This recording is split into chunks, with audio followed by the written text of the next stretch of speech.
Well, joining us for more now is our international affairs editor, Douglas Herbert. Doug, so Trump has some difficult choices to make now to end this war he chose to start.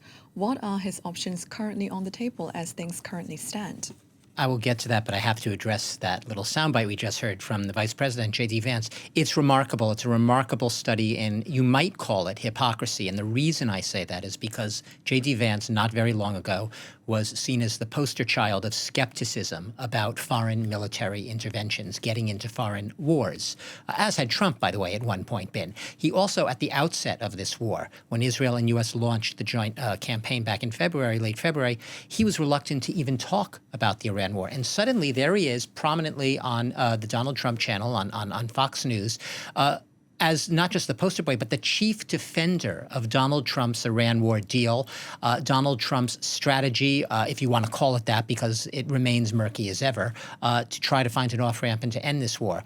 So he is now repeating and aping all of Trump's lines, almost, verbatim. But that is far from the image of J.D. Vance that many people had with respect to this war specifically, but foreign wars in general before February came around. As to your question, Trump's options, not good. Trump famously suggested at the outset of this war, he believed it would last days, if not weeks. He believed it would be a Venezuela-style campaign, capture the leader in the dead of night, regime change, blah, blah, blah. It's all over in a flash, and before you know it, the news cycle has moved on. Well, here we are nearly 6 months into that conflict. Not days, not weeks, nearly 6 months in, and that off-ramp remains elusive as ever.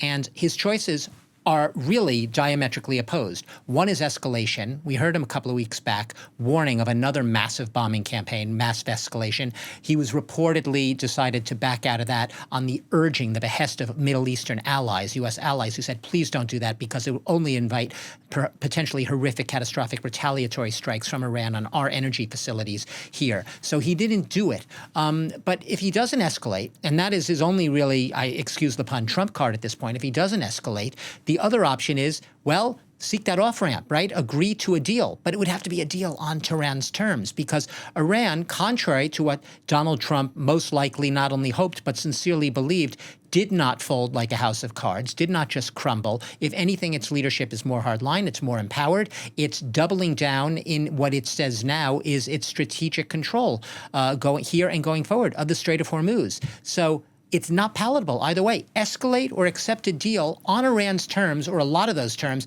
and then be in the really awkward position, as Donald Trump is wont to do perhaps, to make it look like a victory anyway. Yeah, it wasn't really on Tehran's terms. In the end, we won. It was a clear, clean-cut victory, as you just heard J.D. Vance say. We decimated them, their military, their navy, it's nothing. We've destroyed them, and then get out.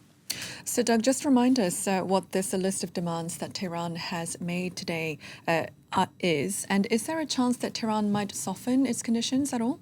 Well, I'll start that second part, Jenny. Yes, there's a chance that Tehran might soften the conditions, which I haven't said yet, but might soften them only because Tehran's leadership, by all reckonings right now, is not monolithic. It has divisions, it has rifts between sort of a more hardline class and the Revolutionary Guards factions, and also the so-called I say so-called because they're not really moderates, but a so-called more moderate leadership as personified by the president, Pezeshkian, and also the foreign minister. So there's sort of a rift there. But the conditions, as outlined by one of the secretaries, a top security official on the so-called Supreme National Security Council, what are they? Well, they're sort of a laundry list of things that it would be hard to see how the U.S. could ever agree to, at least not as they stand. Lift the naval blockade, because the U.S. has imposed a naval blockade on all ships, and nothing can get oil, gas, nothing can get to Iran.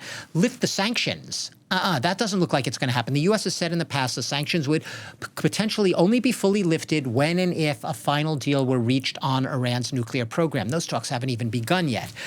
Withdraw U.S. military forces from around Iran. Anything within proximity of Iran, if it's U.S. military, get out of here. That doesn't look like the U.S. is going to say uncle and all of a sudden just withdraw their forces. Pay war reparations. Hey, U.S., you want a deal? You want the Strait of Hormuz opened again? You pay all the damages, the massive damages that you've caused in this war that you started by choice, Donald Trump.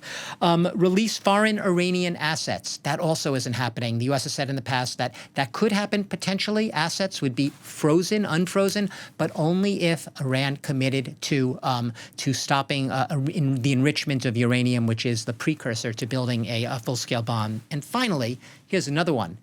End attacks against Iran's allies in the region and threats against the country. So it's 5 or 6 demands there. 1 or 2 the U.S. might be able to spin as something that isn't a real concession in the end to get the Hormuz Strait open. But I can't really conceivably, feasibly fathom a deal in which the U.S. somehow agrees to all of those demands. That would simply be rolling over and acquiescing to everything Iran wanted.